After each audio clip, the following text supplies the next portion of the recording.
ഗൾഫിലേക്ക് ജോലിക്കായി പോകുന്ന പല പ്രവാസികളുടെയും ആഗ്രഹം ഒരു 5 വർഷം അവിടെ പോയി ആവശ്യമുള്ള പൈസയൊക്കെ ഉണ്ടാക്കി പിന്നെ നാട്ടിൽ വന്ന് എന്തെങ്കിലുമൊക്കെ ഒരു ചെറിയ സെറ്റപ്പ് ആക്കി ജീവിക്കണം എന്നായിരിക്കും. എന്നാൽ പലരുടെയും കാര്യത്തിൽ 5 വർഷം എന്നത് 10 ആകും, 20 ആകും, ചിലപ്പോൾ 30 ആകും. എന്തായാലും യുവാവായിരിക്കുമ്പോൾ പോയവരിൽ പലരും ഗൾഫിലെ ജീവിതം പെർമനന്റ് ആയി നിർത്തി തിരിച്ചു നാട്ടിലേക്ക് സ്ഥിരമായി വരുന്നത് വൃദ്ധരായതിനു ശേഷമായിരിക്കും. ഇനി ഗൾഫിലേക്ക് പോകുന്നവരുടെ കാര്യത്തിൽ മാത്രമല്ല, വെസ്റ്റേൺ രാജ്യങ്ങളിലേക്ക് പോകുന്നവരുടെ അവസ്ഥയും ഇതൊക്കെ തന്നെയായിരിക്കും. പക്ഷെ ഒരു വലിയ വ്യത്യാസം, വെസ്റ്റേൺ രാജ്യങ്ങളിൽ കുടിയേറുന്നവരിൽ ഭൂരിപക്ഷവും ഒറ്റയ്ക്കല്ല, ഫാമിലി ആയിട്ടായിരിക്കും അവിടെ സെറ്റിൽഡ് ആകുന്നത് എന്നതാണ്. എങ്കിലും കുടിയേറിയവരിൽ പലരുടെയും തുടക്കത്തിലെ ആഗ്രഹം കുറച്ച് വർഷം കഴിഞ്ഞ് നാട്ടിലേക്ക് തിരിച്ചു പോകണം എന്നതായിരിക്കും. എന്തുകൊണ്ടാണ് പലരുടെയും ആഗ്രഹം നാട്ടിലേക്ക് പെട്ടെന്ന് തന്നെ തിരിച്ചു വരണം എന്നാണെങ്കിലും അതിന് സാധിക്കാതെ പോകുന്നത്? നമുക്ക് നോക്കാം. അതിൽ ഏറ്റവും ഇമ്പോർട്ടന്റ് ആയിട്ടുള്ള കാരണം പണം തന്നെയാണ്. ഭൂരിഭാഗം പേരും വിദേശത്തേക്ക് പോകുന്നത് തന്നെ പണത്തിന് വേണ്ടിയാണല്ലോ. നാട്ടിലേക്ക് തിരിച്ചു വരാൻ ആഗ്രഹമുണ്ടെങ്കിലും പ്രവാസിയായി അവർ ചെയ്യുന്ന അതേ പ്രൊഫഷനിൽ നാട്ടിലെ അവസരങ്ങൾ വളരെ കുറവായിരിക്കാം.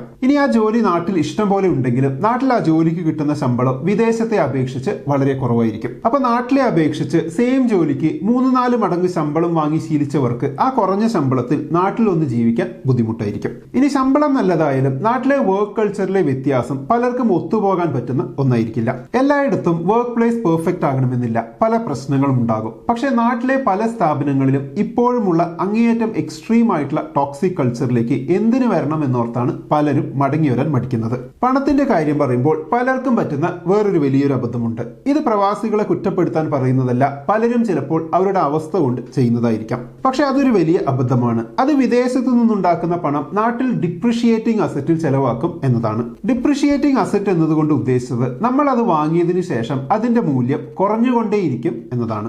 ഉദാഹരണത്തിന് ഗൾഫിൽ പോകുന്ന പലരും ആദ്യം ചെയ്യുന്നത് നാട്ടിൽ സ്വന്തമായി വലിയൊരു വീട് എടുക്കുക എന്നതായിരിക്കും. ഗൾഫിൽ ജോലി ചെയ്യുന്ന ഒരാളുടെ ഭാര്യയും മക്കളും നാട്ടിൽ ഭർത്താവിന്റെ വീട്ടുകാരോടൊപ്പമാണ് ജീവിക്കുന്നത് എങ്കിൽ സ്വന്തമായിട്ട് ചെറിയൊരു വീട്ടിലേക്ക് മാറുന്നത് ആവശ്യമായിരിക്കാം. എങ്കിലും ആ വീടിന്റെ ബഡ്ജറ്റ് പരിധിക്ക് പുറത്തു പോകുന്നത് വലിയ പ്രശ്നം തന്നെയാണ്. ഉദാഹരണത്തിന് ഒരു പ്രവാസി 50 ലക്ഷത്തിന്റെ ഒരു വീട് എടുക്കുന്നു എന്ന് കരുതുക. അയാളുടെ ശമ്പളം മാസം 1 ലക്ഷം ആണെങ്കിൽ പോലും ചെലവൊക്കെ കഴിഞ്ഞ് ഒരു 70,000 സേവ് ചെയ്യാൻ കഴിഞ്ഞാൽ പോലും 50 ലക്ഷത്തിന്റെ വീട് എടുക്കാൻ 71 മാസത്തോളം, അതായത് ഏകദേശം 6 വർഷത്തോളം ആ വീടിന് വേണ്ടി മാത്രം അയാൾക്ക് പുറത്ത് ജോലി ചെയ്യേണ്ടി വരും. എന്നാൽ ആ വീടിന്റെ വാല്യൂ വർഷം കഴിയും തോറും കുറയുകയാണ് ചെയ്യുക. അപ്പൊ നാട്ടിലേക്ക് തിരിച്ചു പോകാൻ ആഗ്രഹിക്കുന്ന പ്രവാസികൾ ഈ കാര്യങ്ങൾ ശ്രദ്ധിക്കുന്നത് നല്ലതായിരിക്കും. പരമാവധി അപ്രിഷിയേറ്റിംഗ് അസറ്റ്സിൽ, അതായത് മൂല്യം കൂടുന്ന സംഭവങ്ങളിൽ പണം കൂടുതൽ നിക്ഷേപിക്കാൻ ശ്രദ്ധിക്കുക. പലരും നാട്ടിൽ 1-2 മാസം വെക്കേഷനിൽ വരുമ്പോൾ ചെലവാക്കുന്ന പണം ചിലപ്പോൾ അവർ പുറത്ത് 6-7 മാസം കൊണ്ടൊക്കെ ഉണ്ടാക്കുന്ന പണമായിരിക്കും. അതായത് നാട്ടിലെ 1 മാസത്തെ ചെലവ് കാരണം അവരുടെ പ്രവാസി ജീവിതം 6 മാസം കൂടുകയാണ് ചെയ്യുന്നത്. നാട്ടുകാരുടെയും വീട്ടുകാരുടെയും സമ്മർദ്ദം കാരണമാണ് അങ്ങനെ ചെയ്യുന്നതെങ്കിൽ അത് കാരണം നിങ്ങൾക്ക് ഇഷ്ടമല്ലാത്ത പ്രവാസ ജീവിതം നിങ്ങൾ തന്നെ അനുഭവിക്കണം എന്ന് ഓർക്കുക. അടുത്ത പോയിന്റിലേക്ക് പോകുന്നതിന് മുമ്പ് നിങ്ങൾക്ക് യൂസ്ഫുൾ ആയ ഒരു കാര്യം പറയാനുണ്ട്. പ്രവാസികൾ നല്ല രീതിയിൽ പണം സമ്പാദിക്കാൻ ആഗ്രഹിക്കുന്നവരും കിട്ടുന്ന ശമ്പളത്തിന്റെ വലിയ പങ്കും കുടുംബത്തിന് വേണ്ടി ചെലവഴിക്കുന്നവരുമാണ്. എന്നാൽ ഇങ്ങനെ കുടുംബത്തെ സ്നേഹിക്കുന്ന പ്രവാസികൾ പലപ്പോഴും മറന്നു പോകുന്ന പ്രധാനപ്പെട്ട ഒരു കാര്യമുണ്ട്. അത് പലപ്പോഴും കുടുംബത്തെ കൊണ്ടെത്തിക്കുന്നത് ഒരു വലിയ സാമ്പത്തിക ബാധ്യതയിലേക്കാകാം. അതെന്താണെന്ന് വെച്ചാൽ, ഇന്ന് നിങ്ങൾ സമ്പാദിക്കുന്നു, കുടുംബത്തിന്റെ ചിലവുകൾ നോക്കുന്നു, അങ്ങനെ കുടുംബം നന്നായി പോകുന്നു. എന്നാൽ നാളെ നിങ്ങൾക്ക് പെട്ടെന്ന് മരണം സംഭവിക്കുകയോ മറ്റോ ചെയ്താൽ കുടുംബത്തിന്റെ സാമ്പത്തിക കാര്യങ്ങൾ ഇന്നത്തെ പോലെ തന്നെ തുടരുമെന്ന് നിങ്ങൾക്ക് ഉറപ്പുണ്ടോ? പലരും അതേപ്പറ്റി ചിന്തിക്കുന്നില്ല.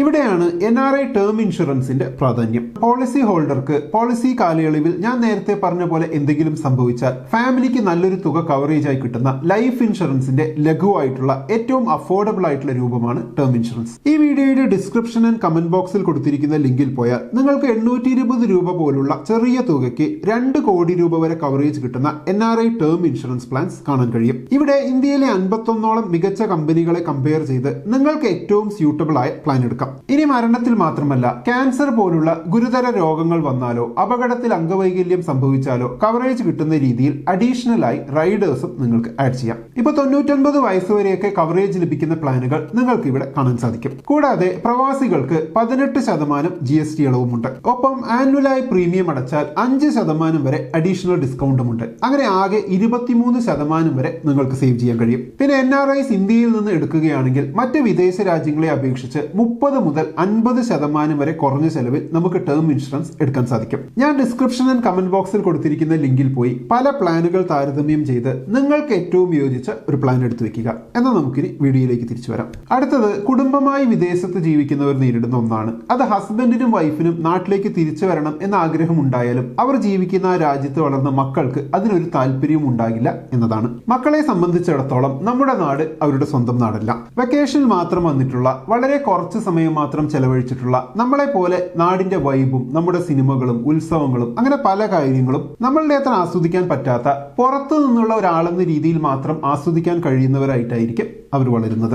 അവരുടെ ലോകം അവർ വളർന്ന ആ നാടായിരിക്കും. അപ്പൊ മക്കൾ അവിടുത്തെ ആളുകളായതുകൊണ്ട് തന്നെ ആഗ്രഹമുണ്ടെങ്കിലും അതോർത്ത് നാട്ടിലേക്ക് മടങ്ങി വരാത്ത കുറെ പേരുണ്ട്. പിന്നെ നാട്ടിലെ വിദ്യാഭ്യാസ രീതിയോടുള്ള താല്പര്യമില്ലായ്മയും ഒരു കാരണമാണ്. ഇപ്പൊ നാട്ടിലെ LKG ആൻഡ് UKG പോകുന്ന കുട്ടികളുടെ വർക്ക് ലോഡ് കണ്ടാൽ തന്നെ ഞെട്ടിപ്പോകുന്ന അവസ്ഥയാണ്. അത്ര ഹെൽത്തി അല്ലാത്ത കോമ്പറ്റീറ്റീവ് റാറ്റ് റേസിലേക്ക് മക്കളെ പിടിച്ചിടാൻ താല്പര്യമില്ലാത്തത് കൊണ്ടും ആളുകൾ നാട്ടിലേക്ക് വരാതിരിക്കുന്നുണ്ട്. മറ്റൊന്ന്, കേരളം ഇന്ത്യയിലെ മറ്റ് സംസ്ഥാനങ്ങളെ അപേക്ഷിച്ച് പല കാര്യങ്ങളിലും മുന്നിലാണെങ്കിലും ഇപ്പോഴും പല ഡെവലപ്ഡ് രാജ്യങ്ങളെ അപേക്ഷിച്ച് പിന്നിലാണ്. ഒരു സിമ്പിൾ ഉദാഹരണം, നമ്മുടെ നാട്ടിൽ പലരുടെയും തുപ്പുന്ന ശീലമാണ്. കണ്ടിടത്തൊക്കെ തുപ്പി വൃത്തികേടാക്കുന്നത് ഇപ്പോഴും ഒരു പ്രശ്നമായി പലർക്കും തോന്നിയിട്ടില്ല. പിന്നെ സ്ത്രീകളുടെ സേഫ്റ്റി, സ്ട്രെസ്ഫുൾ ആയിട്ടുള്ള ട്രാഫിക് കൾച്ചർ, അങ്ങനെ പല പ്രശ്നങ്ങൾ ഓർക്കുമ്പോൾ നാട്ടിലേക്ക് തിരിച്ചു വരാൻ ആഗ്രഹമുണ്ടെങ്കിലും ഇതൊക്കെ ഓർത്ത് പുറത്ത് തന്നെ കണ്ടിന്യൂ ചെയ്യാമെന്ന് തീരുമാനിക്കുന്നവർ ഏറെയാണ്. അടുത്ത കാരണവും പലർക്കും റിലേറ്റ് ചെയ്യാൻ പറ്റുന്ന ഒന്നായിരിക്കും. അത് നാട്ടുകാരും കുടുംബക്കാരുമായുള്ള ഡൈനാമിക്സ് ആണ്. വിദേശത്ത് ജീവിക്കുന്ന പലരും കുറെ വർഷങ്ങളായി അവിടെ ജീവിക്കുന്നത് കൊണ്ട് തന്നെ അവർ പോലും അറിയാതെ കുറെയൊക്കെ അവിടെയുള്ള ഒരു രീതിയിലേക്ക് അവർ മാറിയിട്ടുണ്ടാകും. അതിലൊന്നാണ് അനാവശ്യമായി മറ്റുള്ളവർ നമ്മുടെ പേഴ്സണൽ കാര്യങ്ങളിൽ കയറി ഇടപെടുന്നത്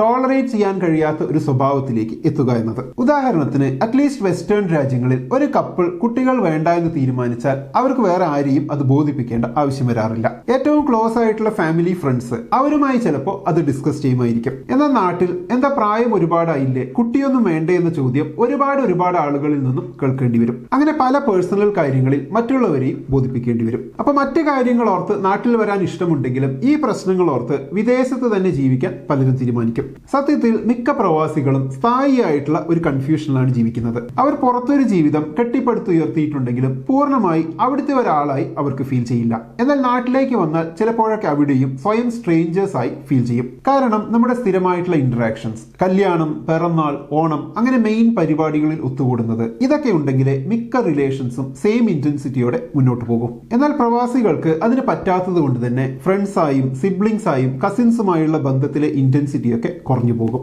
പിന്നെ സ്വന്തം അച്ഛനും അമ്മയും മരിക്കുമ്പോൾ നാട്ടിലെ കണക്ഷൻ ഏതാണ്ട് ഇല്ലാതെയായതുപോലെയാകും. ഇങ്ങനെ പല കാരണങ്ങൾ കൊണ്ട് പ്രവാസികൾക്ക് നാട്ടിലേക്ക് മടങ്ങി വരാൻ താല്പര്യമുണ്ടെങ്കിലും അതിന് സാധിക്കാറില്ല എന്നതാണ് സത്യം. അപ്പോൾ ഒരേ സമയം ജീവിക്കുന്ന രാജ്യത്തെയും സ്വന്തം നാടിനെയും സ്നേഹിച്ചും വെറുത്തും ഒരിക്കലും ഒരു ഉറച്ച തീരുമാനത്തിൽ എത്താൻ പറ്റാതെ അങ്ങനെയൊക്കെ അങ്ങ് മുന്നോട്ട് പോകുക എന്നതാണെന്ന് തോന്നുന്നു പ്രവാസികൾക്കുള്ള ഒരു ഓപ്ഷൻ. അപ്പൊ നാട്ടിലേക്ക് തിരിച്ചു വരാൻ ആഗ്രഹിക്കുന്ന എന്നാൽ അതിന് പറ്റാത്ത ഒരു പ്രവാസിയാണോ നിങ്ങൾ?